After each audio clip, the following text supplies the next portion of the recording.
여러분 안녕하십니까? KBC 8시 뉴스 시작합니다.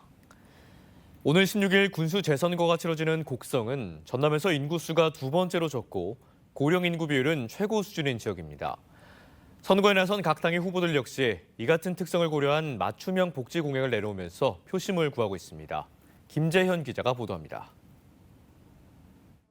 조상래 더불어민주당 후보는 이재명 대표의 기본소득 구상을 곡성에서도 실현하겠다고 강조했습니다. 전 국민에게 50만 원씩 지급해 도시와의 소득 격차를 줄이겠다는 구상입니다. 노인 인구 비율이 높은 지역 특성을 감안해 국내 버스를 무료화하고 택시 운영의 효율성도 높일 계획입니다. 국내 버스 무료 승차 제도입니다. 그리고 또한 택시도 수요 응답형 택시로 해서 군에서 또 하는 사업이 있습니다. 박웅두 조국혁신당 후보는 민주당의 기본소득 공약에 대응해 곡성행복지원금 지급 방안을 밝혔습니다. 지방소멸대응기금을 확대해 매년 전 국민을 대상으로 100만 원씩 주겠다는 계획입니다. 어르신 행복밥상과 마을요양원 등 노인 복지 방안에 대해서도 구체적인 공약을 내걸었습니다. 마을 어르신들에게 매일 밑반찬을 공급해드리는 행복밥상 정책을 준비하고 있습니다. 친구분들과 같이 여생을 보낼 수 있도록 마을 요양원 제도도 잘 준비하고 있습니다. 최봉희 국민의힘 후보는 민주당의 30년 독점의 결과가 지역 소멸 위기로 이어졌다며 기업 유치와 일자리 창출, 지역 활력타운 조성 등을 약속했습니다. IT 융합기술 전문가로 대학 교수 출신인 이성로 무소속 후보는 중앙정부 등과 연계한 IT 융합단지 조성을 통해 인구 유입을 이끌어내겠다는 구상을 밝혔습니다. 지역의 최대 현안인 인구 소멸과 고령화에 대한 각 후보들의 대책이 유권자들의 공감을 이끌어낼 수 있을지 주목됩니다. KBC 김재현입니다. 더불어민주당과 조국혁신당, 진보당 등 야3당이 11.6 재보궐선거 최대 접전지로 불리는 영광에서 휴일 집중 유세를 펼쳤습니다. 민주당은 박지원 상임선대위원장을 비롯해 추미애 전 대표 등 원내 주요 인사들이 대규모 유세를 펼치며 장세일 후보의 당선이 정권 교체의 초석이 될 것이라고 강조했습니다. 혁신당은 조국 대표를 비롯해 서왕진 의원과 강경숙 의원 등이 지원 유세에 나서 장현 후보가 당선되면 혁신당 의원 12명이 모두 힘을 합쳐 영광 발전에 매진하겠다고 약속했습니다. 민주당과 혁신당과 3강 구도를 형성한 진보당은 김재현 상임대표가 당원들과 함께 영광지역 곳곳을 누비며 이석하 후보를 군수로 뽑아 혼탁한 정치를 걷어내자고 호소했습니다. 오늘 광주와 전남 대부분 지역에 비가 내렸습니다. 내일도 대체로 흐린 가운데 오전까지 곳곳에 비 소식이 있습니다. 예상 강수량은 5에서 10mm이며 비가 그친 후에도 흐린 날씨가 이어질 전망입니다. 아침 최저 기온은 13도에서 17도 분포를 보이겠으며 낮 기온은 21도에서 23도로 평년보다 다소 낮아 쌀쌀하겠습니다. 불임이나 난임 부부가 브로커에게 돈을 주고 출산을 의뢰한 대리모범죄가 14년 만에 적발됐다는 소식 전해드렸는데요. 이 소식이 알려지자 일부 누리꾼들 사이에서 때 아닌 대리모 합법화 논쟁이 일기도 했습니다. 대리 출산이 허용될 경우 여성을 출산 도구로 여겨 인권을 침해할 수 있고 법적 분쟁 같은 부작용도 커 신중한 접근이 필요하다는 지적입니다. 신대희 기자의 보도입니다. 광주에 사는 한 부부는 결혼 이후 5년 넘게 남모를 고통을 겪었습니다. 아이를 낳고 싶어도 가질 수 없었기 때문입니다. 부부가 다 신체적으로 이상이 없는 상황임에도 5년 이상 아이가 생기지 않았습니다. 제가 원한다고 해서 다 입양을 할 수 있는 게 아니란 걸 알게 됐습니다. 그러다 보니까 대리모라든지 이런 것들이 생각해 볼 수 있게. 실제 이번 경찰 수사로 적발된 부부도 아이가 생기지 않자 브로커를 통해 대리 출산을 의뢰했습니다. 수천만 원을 주고 20대 대리모의 난자로 인공시술을 한 겁니다. 상품의 가치를 구별을 하는 거죠. 좀 더 젊고 좀 더 건강한 그런 자궁이나 난자를 원하게 되고 또 불법이기 때문에 당연히 음성화되어 있어서 언제든 가격은 천차만별로 매길 수 있는 거잖아요. 불법 대리 출산은 저출생과 불임, 난임 진료가 늘고 있는 상황과 밀접하다는 분석도 있습니다. 불임과 난임 시술 환자는 5년 사이 8.7% 증가했습니다. 광주 전남에서도 불임과 난임 시술 환자는 지난해 2만여 명이 넘었습니다. 미국 캘리포니아주와 러시아, 베트남처럼 대리 출산을 처벌하지 않는 국가도 있습니다. 이번 사건을 두고 누리꾼들 사이에선 저출생 위기 해법으로 대리모아법화 의견이 나오기도 했습니다. 하지만 여성을 출산 도구로 착취할 수 있고 친권 분쟁과 함께 아동의 권리를 침해할 수 있습니다. 또 상업화로 인한 범죄 우려나 가족의 역할을 무너뜨리는 등 부작용이 클 수 있습니다. 친정관계가 복잡해지게 되면 제일 그로부터 피해를 보는 건 태어난 아이예요.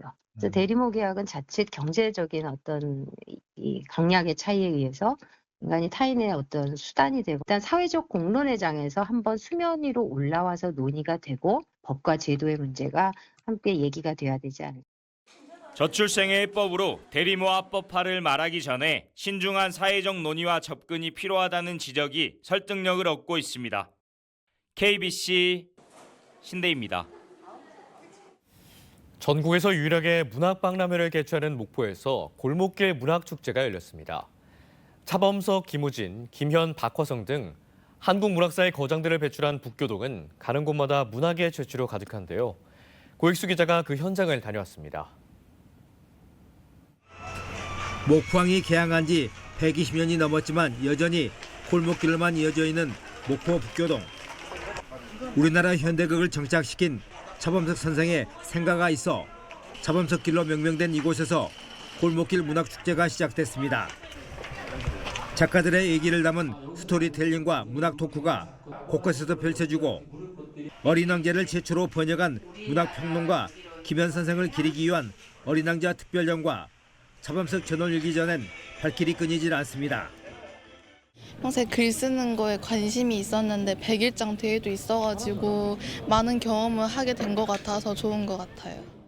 축제장 주변은 화가의 집과 프리마켓, 작은 도서관 등 아기자기한 볼거리가 시선을 붙잡습니다. 온 동네를 문학의 공간으로 만든 골목길 축제는 앞으로의 가능성이 더 주목을 받고 있습니다. 골목길 문학축제는 MZ세대의 감성에 맞는 이런 방향으로 좀 더 발전시켜서 이 과거의 문학이 아니라 미래의 문학을 지향하는 그런 도시로 만들었으면 좋겠습니다. 세계적인 관광객들이 찾아올 수 있는 그러한 마을로 조성해가지고 독일의 게테하우스처럼 여기 차범석 하우스라든가 이런 개념으로 크게 확장해 나갈 그런 계획입니다. 골목과 마을, 문학이 만나는 목포 골목길 문학축제. 남도의 정서를 고스란히 전하며 깊어가는 가을을 문학 여행의 길로 안내하고 있습니다. KBC 고익수입니다. 프로축구 K리그1 광주FC가 FC서울을 꺾고 리그 연패에서 탈출했습니다. 리그 2연패를 기록했던 광주는 오늘 서울을 상대로 한 홈경기에서 허율과 이건희, 아산이가 각각 한 골씩을 기록하며 3대1로 이겼습니다. 지난 1일 아시아 챔피언스리그 엘리트 일본 가와사키 원정에서 1대0 승리를 거뒀던 광주는 오늘 승리로 상승세를 이어갈 수 있게 됐습니다. 네, 이런 가운데 아시아 챔피언스리그 엘리트에 출전 중인 광주FC가 홈구장 잔디 문제를 해결하지 못해 경기도 용인에서 홈경기를 치르게 됐습니다. 한국프로축구연맹은 오는 22일로 예정된 광주FC와 말레이시아 조우르 다룰 탁짐과의 아시아 챔피언스리그 엘리트 리그 스테이지 3차전 경기가 당초 예정된 광주 월드컵 경기장이 아닌 경기도 용인 미리 스타디움에서 치러진다고 밝혔습니다. 앞서 아시아축구연맹은 아시아 챔피언스리그 엘리트에 참가 중인 광주FC와 울산 HD의 홈구장 잔디 상태가 수준 미달이라며 대체 경기장을 확보하라고 통보했고 이에 광주는 용인 미르 스타디움을, 울산은 울산 종합경기장을 대체 경기장으로 확정했습니다. 전남 장흥 대덕초등학교가 개교 100주년을 맞아 기념 행사를 개최했습니다. 장흥 대덕초등학교는 일제강점기인 1924년 대덕국립보통학교로 개교해 지역 인재들 양성이었으며 올해까지 모두 12,626명의 졸업생을 배출했습니다. 오늘 기념식에서는 동문과 지역민들의 염원을 담은 글귀가 새겨진 비석이 제막됐습니다. 천년고찰 지리산 화엄사에서 열린 가을축제 2024 화엄문화제가 성황리에 막을 내렸습니다. 지난 4일 개막한 화엄문화제는 화엄의 빛, 함께하는 세상을 주제로 요가 대회와 음악제, 걷기 대회 등 다양한 문화체험 행사들이 사흘간 이어졌습니다. 특히 이번 축제 기간 동안 높이 11.95m에 달하는 국보 제301호 괴불탱이 일반에 공개돼 눈길을 끌었습니다. 한중일 세 나라의 공연 예술을 만날 수 있는 제28회 베세토 페스티벌이 국립아시아문화전당에서 열리고 있습니다. 다음 달 9일까지 모두 6편의 작품이 무대에 오르며 우리나라는 고려인 이주 역사를 다룬 전통 공연 판과 블랙 코미디 연극 부동산 오브 슈퍼맨을 선보입니다. 베세토는 베이징, 서울, 도쿄의 앞글자를 딴 이름으로 1994년부터 시작된 아시아 대표 공연예술 축제입니다. 일제 강제동원 피해자인 김성주 할머니가 별세했습니다. 1929년 전남 순천에서 태어난 김 할머니는 14살 때인 1944년 돈을 벌 수 있다는 일본인 담임교사의 말에 속아 일본 미쓰비시 중공업 나고야 항공기 제작소 공장에 강제 동원됐습니다. 군수 공장에서 작업 도중 손가락이 잘리는 부상을 입기도 한 김 할머니는 임금도 제대로 받지 못한 채 노역을 강요당했고 지난 2012년 미쓰비시 중공업을 상대로 손해배상 청구 소송을 제기해 2018년 대법원에서 최종 승소했습니다. 광주 전남에서 최근 6년간 34명의 공무원이 파면되거나 해임 징계를 받은 것으로 파악됐습니다. 국회 행정안전위원회 소속 한병도 더불어민주당 의원이 공개한 인사혁신처 자료에 따르면 지난 2019년부터 올해까지 광주시 비위 면직자는 파면 3명, 해임 3명으로 파악됐으며 전남도는 파면 10명, 해임 16명으로 집계됐습니다. 광주시 교육청과 전남도 교육청에서는 각각 파면 1명과 해임 1명의 파면 징계가 이루어졌습니다. 5.18 민주운동 당시 계엄군의 집단 발포로 희생된 시민의 유가족이 정신적 손해배상 소송에서 승소했습니다.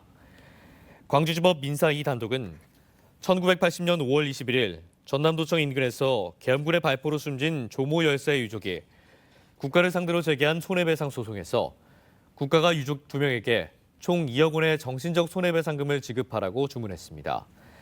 재판부는 국가기관이 헌법질서 파괴 범죄를 자행하는 과정에서 저지른 반인권적 행위에 해당한다며 유사한 중대 인권 침해 행위가 또다시 자행되지 않도록 억제하고 예방할 필요성이 크다고 설명했습니다.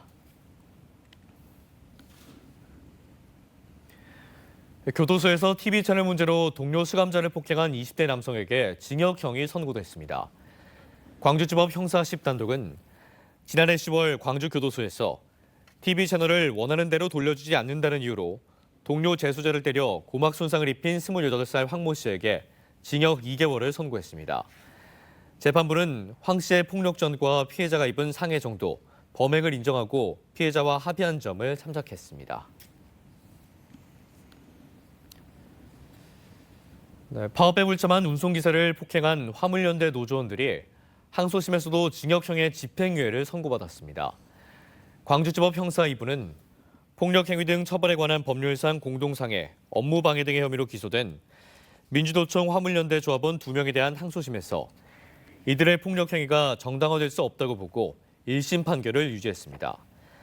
해당 조합원들은 지난 2022년 여수 화물연대 파업 현장에서 화물을 싣고 가려는 운송기사를 폭행한 혐의로 재판에 넘겨졌습니다.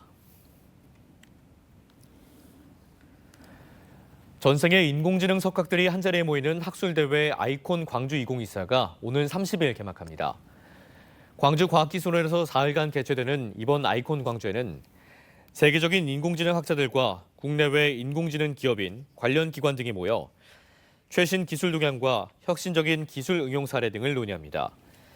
시민들 누구라도 참여할 수 있는 인공지능 토론대회와 북콘서트 등이 함께 운영되며 인공지능 제품과 서비스를 체험할 수 있는 프로그램도 준비됩니다.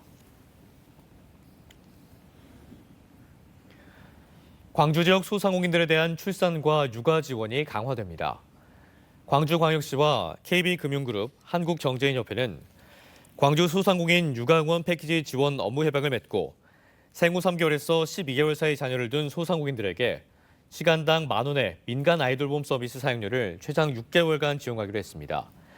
사업비 10억 원은 KB금융그룹이 전액 후원하며 1인 여성 자영업자가 임신이나 출산으로 대체 인력을 고용할 경우 매월 100만 원씩 최대 3개월간 인건비를 지급할 예정입니다.